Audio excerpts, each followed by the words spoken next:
Hi there, it's Lorraine here again from the Methodist Church, here for a little bit more keeping mentally healthy and back to talking about being unique and being different. I hope you've got it. It's going in now that actually we are all very different and in lots of different ways. I think I've gone on about it a lot, haven't I? So hopefully you've got that message now. So today we are going to be talking about how we are different in the way we express ourselves, in particular how we express love. Now, before you start vomiting on the table in front of you, I don't mean the kind of hearts and flowers and kissy kissy smoochy smoochy kind of love. I don't mean that, so don't worry. No, it's more about the love we have for our friends and family and even neighbours and our school community, our wider community, and how we show that love for them. And it can be done in lots of different ways, which is really interesting. Okay, so now it can lead to arguments and misunderstandings and even broken relationships and hurt feelings when we don't understand that we express ourselves very differently. It's almost like we're talking another language sometimes when your friend says one thing and then you've understood it as something else and they meant something else. It's almost like you're talking another language and it can cause all sorts of arguments. So the book I read a while ago was all about this. It was about love languages and how we express it differently. And like I said, it doesn't necessarily mean, you know, the love, between like two people who are in a relationship. It's much broader than that. It's our friends. And though you might not want to admit it, you actually love your friends, don't you? And some of your family. Some of your family. Depends who you've got in your family. But all joking aside, we do love lots of different people in all sorts of different ways. Okay, so now what I want to explain to you is that there are 5 different love languages, and it's really helpful to understand. And I found it very helpful to understand my own family, and it's it's helped me be quite kind of almost patient with them and understand that sometimes what I need might be more important, but sometimes what they need might be more important, and I have to adapt. So let me explain how. So there are 5 different love languages. There are, and I always forget one of them. So there are words. So that might be, you tell people you love them or like them, or, oh, I think you're really smart, I think you're really great. So you're much more about words, or maybe a little note or something like that. And then there's also affection. So some people are huggers, some people are not. But some people are naturally quite affectionate like that, aren't they? Okay. Another one is time. So for some people, spending time with you shows them that they're loved. You know, do you see what I mean? So it don't necessarily have to do anything. Just sit watching the telly together. Just being together is enough for some people. Okay, what else have we got? Oh yeah, gifts as well. And this isn't necessarily big gifts. It's not things expensive. It's just imagine like when a little toddler comes along and gives you a little daisy that they've picked. It's a real act of love, isn't it? That they've picked this little flower for you, and it's not big and expensive. It's just a little thing to show their love. Or even worse, it's like when your pet cat brings you a dead mouse or something like that.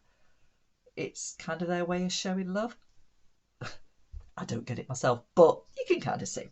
Okay, and the other one is acts of service. So this is when someone does nice things for you.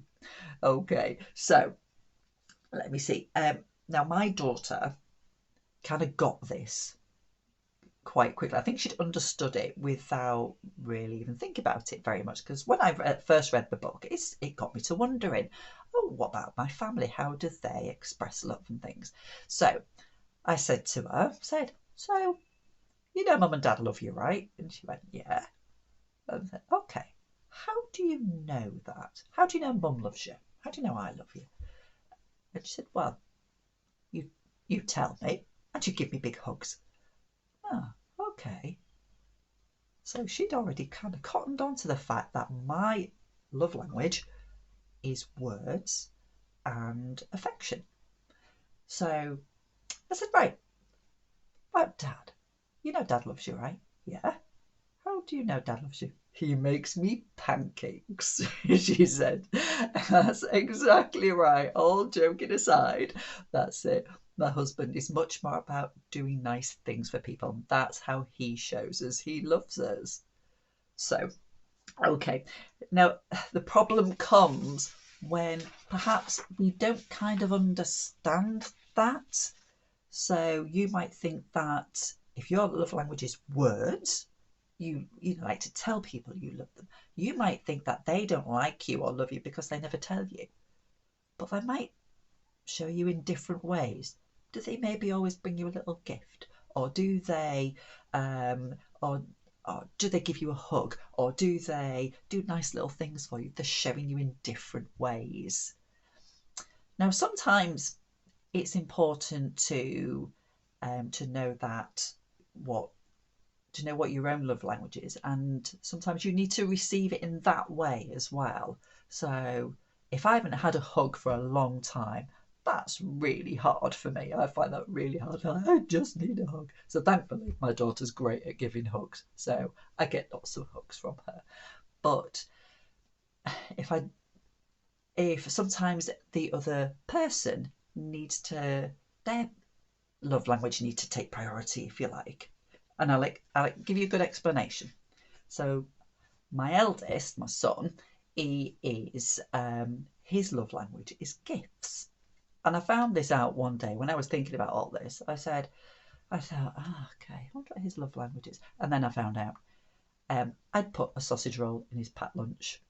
You're thinking that, he quite likes that. Oh, he likes. I put a little sausage roll in his packed lunch.